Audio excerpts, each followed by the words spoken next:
Friends, कैसे हो आप सब लोग। उम्मीद करता हूँ कि आप सब ठीक है। आज का ब्लॉग बहुत मज़ेदार होने वाला है क्योंकि ये कुछ अलग टॉपिक है जिसको कहते हैं बर्ड वॉचिंग।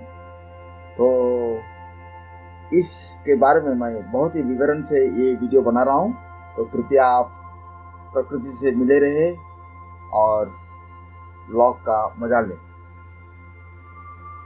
रविवार यानी संडे एक खुशी देने वाली दिन है। मेरे परिवार में सभी सोए हुए थे और पक्षियों के शिकार के लिए बाहर जाने के मेरे जुनून में मुझे सुबह 5:30 5:30 बजे जगा दिया। मैं धीरे धीरे उठा, खुद को तरोताज़ा किया और धीरे धीरे अपने रास्ते पर चला गया। मौसम वास्तव में सुहावना था और मेरे दोस्त ने मुझसे सही जगह पर मिलने का समय बनाया और हम दोनों एक रुख हिप्परगांव तालाब के लिए अपने रास्ता पर चले गए, जो मेरे स्थान से लगभग 17 किलोमीटर की दूरी पर है। यह पहली बार है जब मैं लंबे समय के बाद उनके साथ पक्षी विहार के लिए जा रहा हूँ, इसलिए प्रकृति माँ के साथ रहकर मुझे बहुत खुशी हुई। अंत में हम झील पर पहुंचे।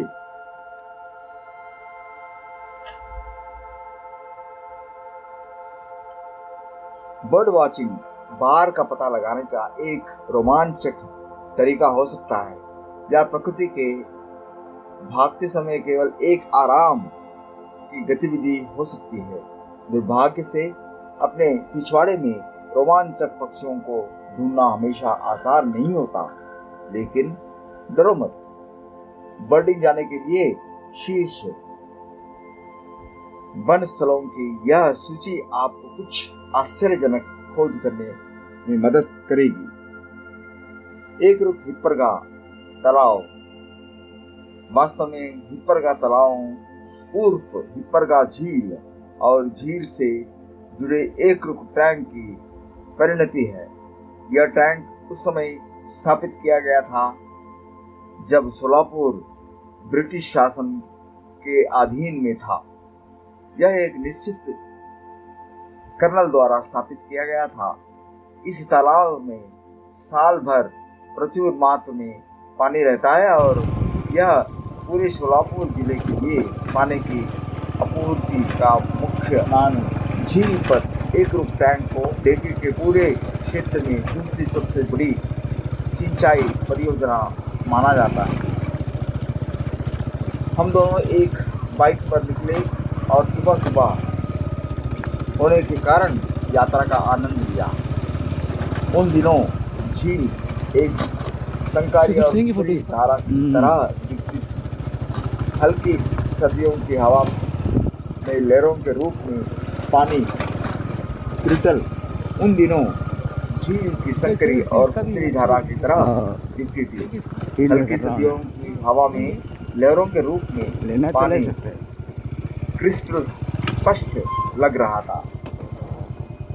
महामारी के कारण आसपास ज्यादा लोग नहीं थे, इसलिए आसपास शांत था और हम केवल पक्षियों की चहचहाट और पत्तों की सरसराहट सुन सकते थे। यह क्षेत्र हरे भरे पेड़ों के और घास से चिरा हुआ था। चमकीली नीले आकाश में किरणें चमक रही, बादल नहीं थे और ठंडी हवा चल रही। भारत में पक्षी सभी जगह पाए जाते हैं।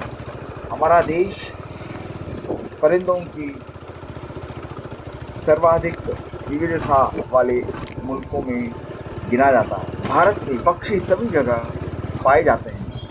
हमारे देश परिंदों की सर्वाधिक विविधता वाले मुल्कों में भारत में पक्षी सभी जगह पाए जाते हैं।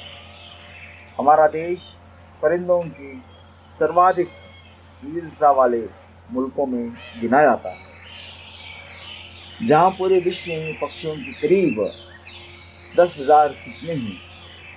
इनका एक बड़ा भाग यानी लगभग 1300 प्रजातियों या तो भारतीय, जहाँ पूरे विश्व में पक्षियों की करीबी 10,000 किस्में हैं, इनका एक बड़ा भाग यानी लगभग 1300 प्रजातियों या तो भारतीय उपमहाद्वीप की स्थायी निवासी है या फिर यहाँ अपने जीवन चक्र का एक बड़ा भाग बिताता है। प्रवासी पक्षी साइबेरिया जैसे दूर दराज क्षेत्र में भारत आते हैं और वे यहाँ से अफ्रीका तक भी जा सकते हैं। कौन मानेगा कि नन्ही सी चिड़िया इतने बड़े कारनामे कर सकती है।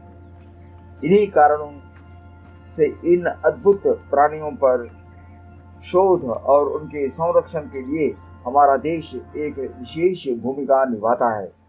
पक्षियों के बारे में वैज्ञानिक जितना कुछ समझ पाए उससे कहीं ज्यादा अभी भी जानना बाकी है।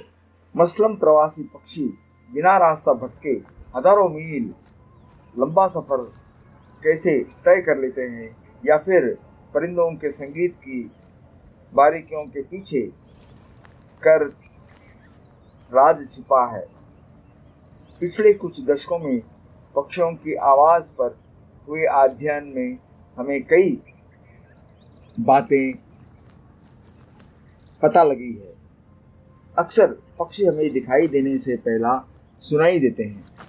हमें लुभाने वाले मधुर गीत आमतौर पर नर पक्षियों द्वारा प्रजनन के मौसम में गाए जाते हैं।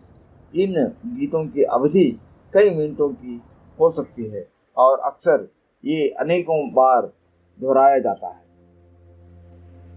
गीत के अलावा पक्षी अन्य प्रकार की ध्वनि का भी प्रयोग करते हैं जिसका उद्देश्य झुंड के अन्य सदस्यों में संपर्क करना या खतरे का संकेत देने होते हैं। शीघ्रताओं ने यह भी पाया कि ट्रैफिक का बढ़ता शोर पक्षियों को शोधकर्ताओं ने यह भी पाया कि ट्रैफिक का बढ़ता शोर पक्षियों को बोली को भी प्रभावित कर सकता है। प्रकृति के पारिस्थितिक तंत्र के कायम रखने में पक्षियों की महत्वपूर्ण भूमिका है। वे पेड़ पौधों के परायण और उनके बीजों का प्रसार भी करते हैं।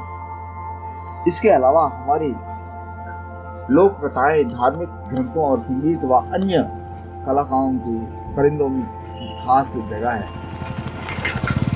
बगुले वाली घटना के कारण परिंदों में मेरी रुचि दोबारा जाग उठी।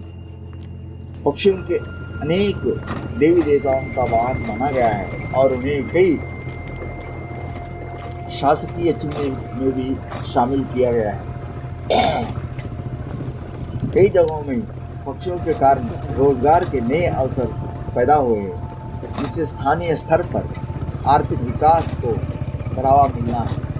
हमारे देश के लोगों में बर्ड वॉचिंग के प्रति बढ़ती रुचि से इको पर्यटन को बहुत प्रोत्साहित मिला है।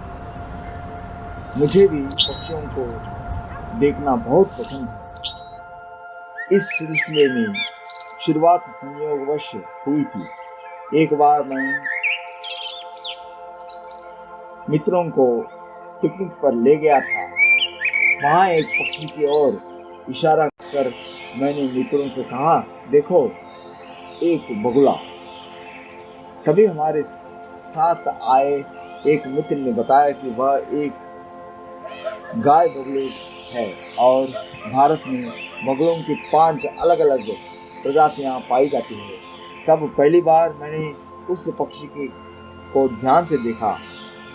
वह बगुला गायों के पीछे चल रहा था और उनके चरने से तितर बितर हुए कीड़ों को पकड़कर खा रहा था। उस क्षण मुझे बगुले की चतुराई का आभास हुआ। इसके बाद मैंने पक्षियों को बारीकी से देखना शुरू किया। मैं हैदराबाद में फला बड़ा हुआ, जहाँ कौओं, कबूतरों, गौरैया और तोतों के सिवा बहुत काम चिड़िया देखी थी।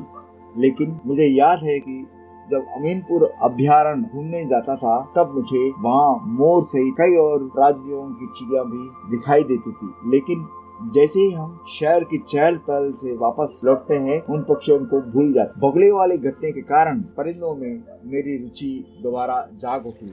मैं अक्सर दूरबीन व नोटबुक लेकर पक्षियों को देखने निकल पड़ता था। पक्षियों को ध्यान से देखना और उनकी अपार सुंदरता को निहारना मुझे बहुत पसंद आने लगा। जब भी मैं चिड़ियों के बीच होता मुझे बहुत शांत मिलती। जब मैं उदास होता चिड़ियों की चहक मुझे उत्साहित कर देती। जब मुझे प्रेरणा की जरूरत होता मुझे वह पक्षियों से मिलती। चिड़ियों ने मुझे सदा आनंदित किया है और प्रकृति के करीब देखने की जिज्ञासा को बढ़ाया है। इसके लिए मैं परिंदों की ऋणी हूँ। इस ऋणी को चुकाने के इरादे में मेरा यह फर्ज बनता है कि पक्षियों के लिए मैं कुछ करूं। मेरा एक छोटा सा योगदान यह है कि मैंने अपने बगीचे का एक हिस्सा छोड़ दिया है जिसमें पक्षियों को अपने घोंसले बनाने के लिए उपयुक्त स्थान मिला। मेरे ऐसे करने से बगीचे में बुलबुल, शक्करखोरा जैसे पक्षियों ने अपने घरौंदे बनाए जिनमें बच्चे जन्मे। चिड़ियों के खातिर मैं बगीचे में अलग अलग प्रकार के पेड़ों पौधों लगाया था। साथ ही उनके लिए जगह जगह बीज व अनाज के दाने डालता हूँ और पानी भी रखता हूँ जिससे विभिन्न प्रजाति के पक्षियों इनका उपयोग कर सके। मेरी इन कोशिशों का नतीजा बहुत ही खुद सुखद है। हमारे बगीचे में मैंने अब तक 10 से अधिक प्रजातियों के पक्षियों की उपस्थिति दर्जा की है। हमारे बगीचे के छोटे से तालाब से बगुले का अपने बर्फ से सफेद पंखों पर उड़ान भरते देखना या फिर मौसम से पहले तिलक के दर्शन करना मन को मोह खुशी से भर देता है। ऐसे अनुभव में अक्सर अपने मोबाइल फोन से कैमरा में कैद करता जिससे उन क्षणों की याद हमेशा ताजा रहे। इसके लिए मैं तहे दिल से ऐसे प्रयासों का समर्थन करता हूँ जिनका उद्देश्य आम लोगों की पक्षियों के प्रति जागरूक करना है और चिड़ियों के संरक्षण को बढ़ावा देना है। पक्षियों का स्वास्थ्य और उनकी विविधता हमारे पर्यावरण के स्वास्थ्य के सूचक है। यही नहीं, पक्षी हमारी जमीन और यहाँ रहे लोगों की संपन्नता के प्रतीक है। मैं उस समय की कामना करता हूँ जब सभी लोग इस बात को समझें और जाने कि मनुष्यों और पक्षियों के बीच एक अटूट रिश्ता है। फ्रेंड्स, ये ब्लॉग कैसा लगा आपको मुझे कमेंट करके बताइए और मैं मिलते हैं नेक्स्ट ब्लॉग।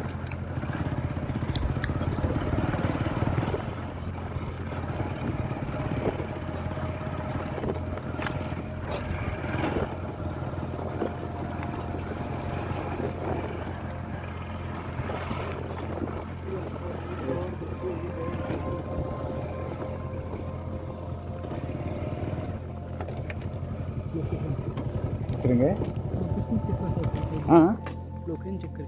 उनका इधर भी है क्या स्पॉट? हो सकता चले जाएंगे।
rest of the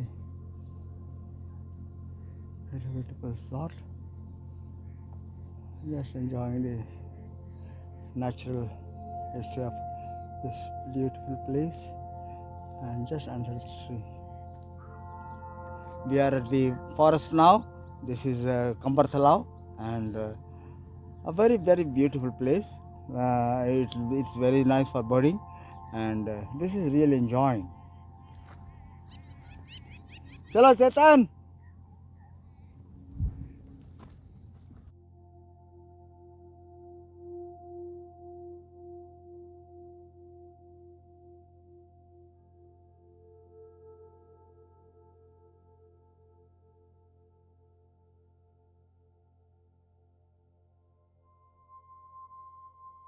है कोई खबर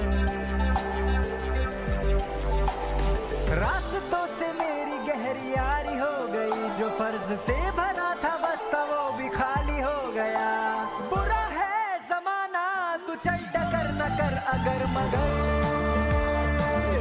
कैसा है ये सफर मंजिलों की न है कोई खबर सफर कैसा है ये सफर मंजिलों की न है कोई खबर सफर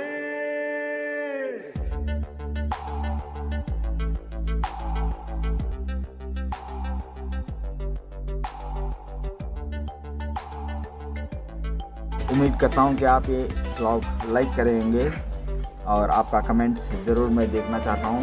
कृपया चैनल पे नया है तो मेरा चैनल को सब्सक्राइब कीजिए, वीडियो को लाइक कीजिए और कमेंट कीजिए। चलते हैं, मिलते हैं नेक्स्ट व्लॉग में।